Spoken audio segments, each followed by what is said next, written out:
রামু নারায়ণ রাম। আমি প্রথমে আমার ঠাকুরকে জানাই আমার প্রণাম এবং আপনাদের সকলকে জানাই বৈদিক অভিনন্দন। রামু নারায়ণ রাম এই বলে আমি আজকের তত্ত্ব আলোচনা শুরু করছি। সব কিছু মুছে যায় একমাত্র নামে। তবে তুমি যদি মনে করো আমি আকাম করব, অন্যায় করব আর নাম করব, তাতে হবে না। যে অন্যায় কাজগুলো তোমার অজ্ঞাতে হয়েছে সেগুলি নষ্ট হয়, যেগুলি স্বজ্ঞানে করেছো তা নষ্ট হয় না। তবে তাও হয় যদি তুমি অনুতপ্ত হয়ে সেই কাজ থেকে বিরত হয়ে কঠোরভাবে এই নামে ডুবে থাকো। দাঁড়ে দাঁড়ে সবাইকে নিয়ে সব মন অপমান ভুলে গিয়ে মাটির মানুষ হয়ে এই নাম করবে। এখানকার সম্মান সম্মান নয়, সেই দিনই তোমাদের বড় সম্মান হবে। সেদিন তোমরা ধুলায় গড়াগড়ি করে বলতে পারবে রামু নারায়ণ রাম। যার মুখে শুনবে এই নাম রামু নারায়ণ রাম, তাকে প্রণাম করবে, সে শত্রুই হোক আর মিত্রই হোক। যার মুখে এই নাম তাকেই করবে সম্মান। যেখানে এই ধ্বনি এই সুর, সেখানেই বিশ্বজগতের অনন্ত দরজা খোলা থাকবে।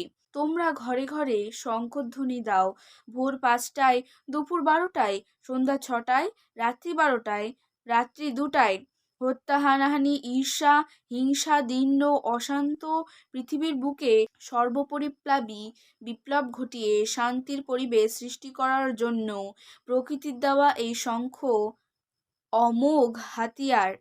ইউনিভার্স এর সব ধ্বনির সার ওঙ্কার নিহিত এই শঙ্খের ধ্বনিতে।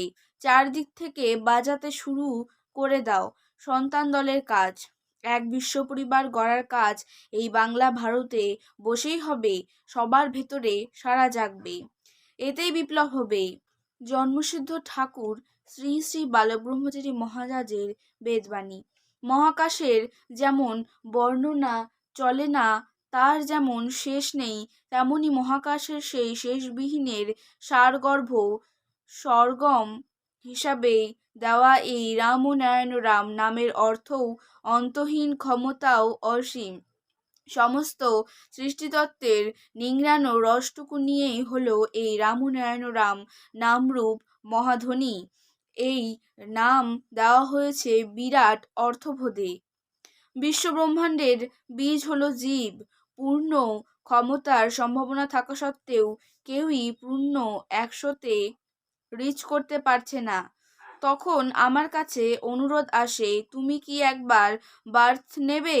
তাহলে আমরা যদি বুঝতে পারি পূর্ণ হওয়া আর কারোর পক্ষে সম্ভব হচ্ছে না কেন, বিশ্বের সব মহানদের অনুরোধে আমার আশা। ব্রহ্মসত্য, জগৎ মিথ্যা, এটা শুধু কথার কথা। বড় বড় বোল আওড়ানো ছাড়া আর কিছুই নয়। যারা এই চিন্তা করেছেন বলেছেন এই মিথ্যারূপ দেহ থেকে। মিথ্যার থেকে যে কথা বলবেন সবই মিথ্যা হবে। ব্রহ্মের বেলায় একটা ভাবলেন, জগতের বেলায় আর একটা ভাবলেন, এটা কখনো হয়? মূত্রদ্বারই শুধু লিঙ্গ নয়, চক্ষু, কর্ণ, নাসিকা, জিহ্বা, ত্বক এর সবই লিঙ্গ বিশেষ। যে কোনো ইন্দ্রিয়ের তৃপ্তি হচ্ছে সঙ্গম, কাম সেখানে বিদ্যমান। তাই কাম কখনো ত্যাগ হয় না, দরকারও নেই। শুধু ব্যালেন্স মেনটেন করে চলতে হবে। সমমাত্রার যে সুর, সেটাই হলো ব্রহ্মচর্য। জীব মাত্রেই জন্ম সন্ন্যাসী, তাই আলাদা করে সন্ন্যাস নেবার প্রয়োজন নেই। আলাদা করে আর কিছু ছাড়তে হয় না। আমাদের জীবনে চলার পথ হচ্ছে ভোগের ভেতর দিয়ে, কিন্তু গন্তব্যস্থান হচ্ছে শ্মশান। তাই জন্মই শ্মশান, মৃত্যুই ত্যাগ। যেখানে আশ্রয় পাওয়া যায় তাই আশ্রম। আমরা জন্মের সাথে মায়ের কোলে বাবার স্নেহে আশ্রয় পেয়েছি, তাই মা বাবাই আমাদের শ্রেষ্ঠ আশ্রম। বৃহত্তর পরিবেশে আমরা আশ্রয় পেয়েছি পৃথিবীর বুকে, তাই পৃথিবীটাই আমাদের আশ্রম।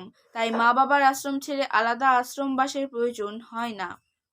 মন যার দ্বারস্থ হয় তাই মন্দির।